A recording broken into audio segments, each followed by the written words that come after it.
Hi there, I'm Mackenzie Pulliam, president and co-founder of the Oregon Moms Union. We're here today because the current Oregon education system does not prioritize students and family involvement. Parents have been left out of the decision-making process for far too long. Parents just want a quality, transparent, responsive, and consistent education system for our kids. It's time our wants and the needs of our kids are taken into consideration. Our kids are facing 2 years of learning loss as a result of devastating shutdowns, forced hybrid learning, masks, and other pandemic policies that negatively impacted their learning. It's time to focus on getting them caught up on the basics of reading, writing, and math so they're able to be prepared to compete with kids from other states and other countries when it comes time for them to explore higher education, occupational training, and the workforce. Here in Oregon, schools seem to be placing a priority on divisive curriculums rather than the basics needed for academic success. Currently, parents often must go through a lengthy process to request curriculum from their children's school. We are supposed to be able to opt our children out of certain lessons based on topic, but as we're about to hear, that doesn't always happen. Meet Corey Haynes, a wife and mother of 2 boys. Corey's oldest son is a 5th grader here in the North Clackamas School District. She also happens to be the Oregon Moms Union School District captain for North Clackamas School District as well. Her story is one that is sadly something we're seeing more and more of in our elementary and middle schools here in Oregon. Corey? Thank you, Mackenzie. A few weeks ago, my 5th grader came home and said, "Mom, don't get upset, but I have something to tell you about what happened at school today." He looked at me embarrassed and confused, so I assured him that he had nothing to be embarrassed about. He quietly showed me the day's assignment in health class.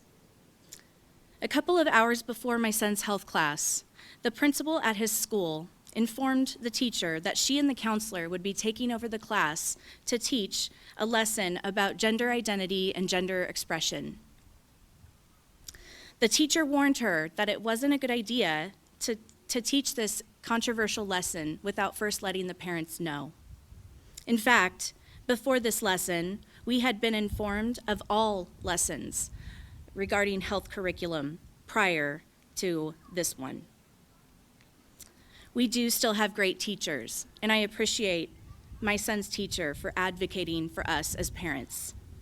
But the principal and counselor arrived and presented the class with this worksheet.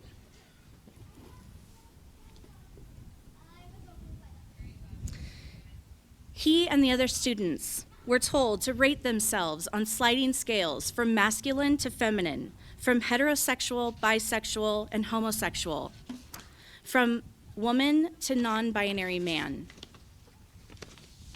They were asked to describe their sexual preferences and speak openly about it in class. These are 5th graders that are 10 and 11 years old, many of whom don't even have a realistic concept of basic reproductive anatomy. And why weren't we given a heads up or a chance to opt out of this very controversial lesson? This has gotten out of control. I've banded together with other parents to bring concerns to the school board. They've fallen on deaf ears. We've tried to bring our concerns to the principal. Since she was the one that taught the genderbread lesson, I think we know where she stands on the matter. The deck is stacked against parents. We don't have a voice or an advocate to stand up for us. So I've decided to change that. My name is Corey Haynes, and today I'm announcing my candidacy for state representative.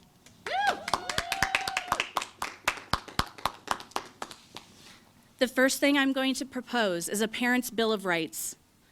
Debated curriculum will be made available online to parents before it's taught, so that we can decide if it fits with what we want to teach our children.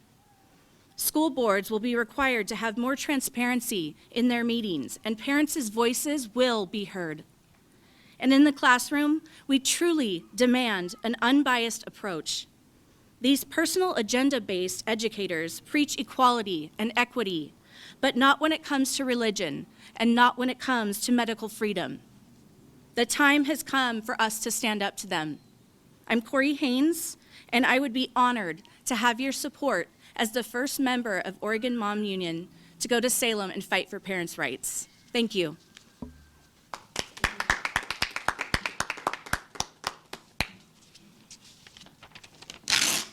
Thank you for sharing your story, Corey, and for your willingness to stand up and fight for the kids and families right here in Oregon. We've learned a lot over the last 2 years about education in our state, but the one thing I hope we all take away from this is that parents matter. We deserve transparency in curriculum. We deserve to know what our kids are learning. And we deserve the right to opt our kids out of lessons we may feel are inappropriate or that go against our family's values. Oregon Moms Union is starting a movement to push our school boards for more transparency by making curriculum readily available online for parents. We're asking parents to visit our website, OregonMomsUnion.com, and anonymously submit questionable instructional material or assignments that you've seen in your children's classroom. We'll use these pieces to help educate parents about curriculum, as well as to push back against school administrations and boards that try to deny parents about what it is and isn't being taught in our children's schools. Parents need easy accessibility online to see the syllabus and instructional material for all subjects immediately, not months from now. We must remain diligent and we must keep up the fight to create the best possible education system for our kids and all of the kids here in Oregon. Thank you.